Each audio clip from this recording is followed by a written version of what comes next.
There's this friend of mine I think about a lot when we talk about choosing a partner. He met this woman who was, well, by all accounts, incredibly beautiful, charismatic, the whole package, or so it seemed. Uh-oh, that sounds like the setup for a plot twist. Exactly. So they got married fairly quickly, less than a year in actually. And for a while it all seemed amazing. But then, cracks started to show. Small things at first, things he brushed off. Like what? Give me details.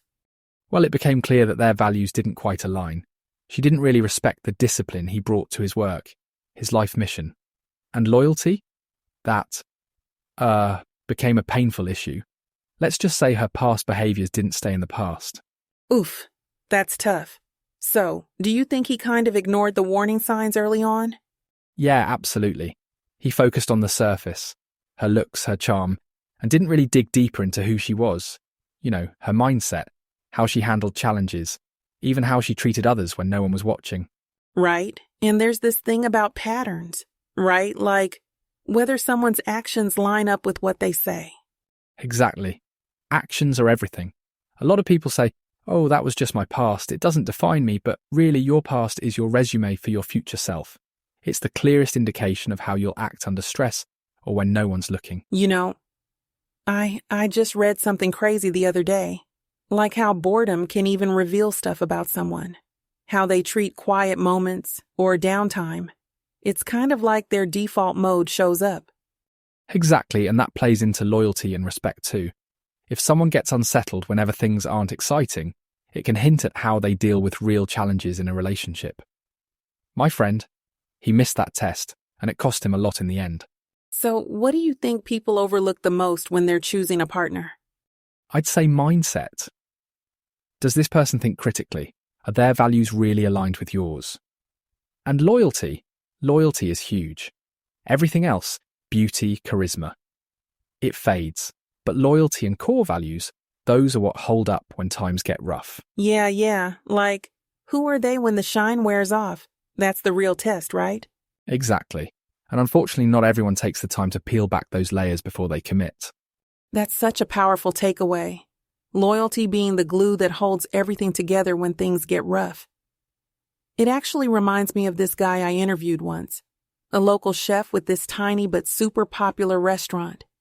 He said his partner's support was like the only reason he didn't give up during COVID.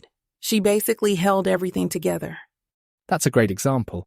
Loyalty isn't just about showing up during the easy moments, but how someone supports you when the world's falling apart. Those challenging times really test character. Hers and yours. Exactly. She did everything from keeping their finances on track to remodeling the place. And get this? She even came up with new menu ideas while he was too stressed to think about it. Wow, that's incredible. It makes me think of how respect for someone's role, like masculine authority, plays into that dynamic. A strong partner doesn't try to compete with your leadership. They complement it, like her stepping in with those ideas. Totally. And it wasn't even a power thing. It was more like, hey, we're a team and I've got your back. Exactly. Mutual respect. And here's the thing about history. It doesn't mean someone's defined by their past, but it does show patterns, right? How they've responded to challenges before. Oh, for sure.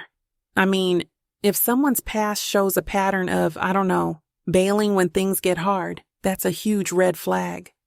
Yeah, and this idea of respecting your discipline, like the chef's partner supporting his goals and not letting him falter, that's the kind of reliability that makes or breaks a relationship. Right. And I feel like we don't talk about boredom enough too. Like, listening to how people handle those quiet, unexciting moments can tell you so much. Absolutely. If someone needs constant noise or chaos just to feel alive, they're probably not going to handle real challenges very well. It's in the stillness where loyalty and respect either shine or they don't. In those quiet, still moments we were talking about, that's where self-development really begins, right? If you're not solid in who you are during those times, how can you bring anything valuable to a relationship? Absolutely. I think far too many people jump into relationships expecting their partner to complete them. But really, it should be about complementing each other, not completing, Yeah. Like, I'll be good on my own, But together, we could be amazing. Exactly. When you invest in yourself, physically, mentally, emotionally, you're coming to the table with value.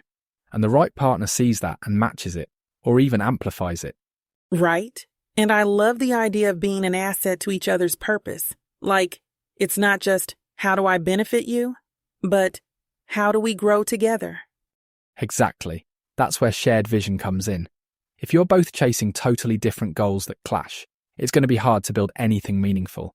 But if your values and missions align, then you're not just partners, you're teammates.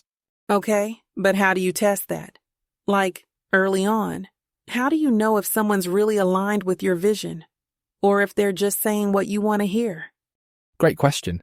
I think you have to pay close attention to their actions, not just their words. For example, if you're someone who values discipline and structure, you want to see how they handle their own goals. Are they consistent?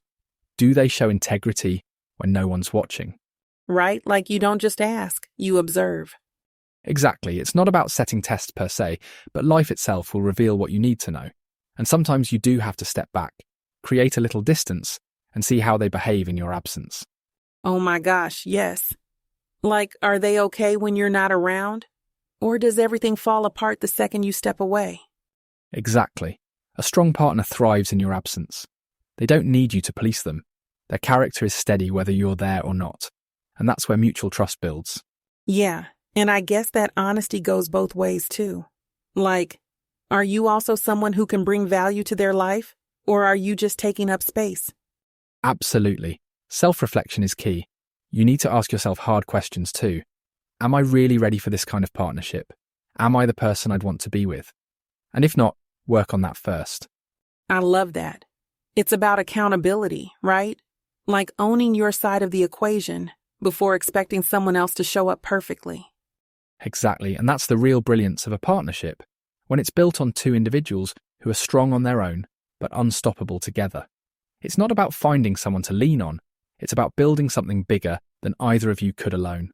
That's so inspiring.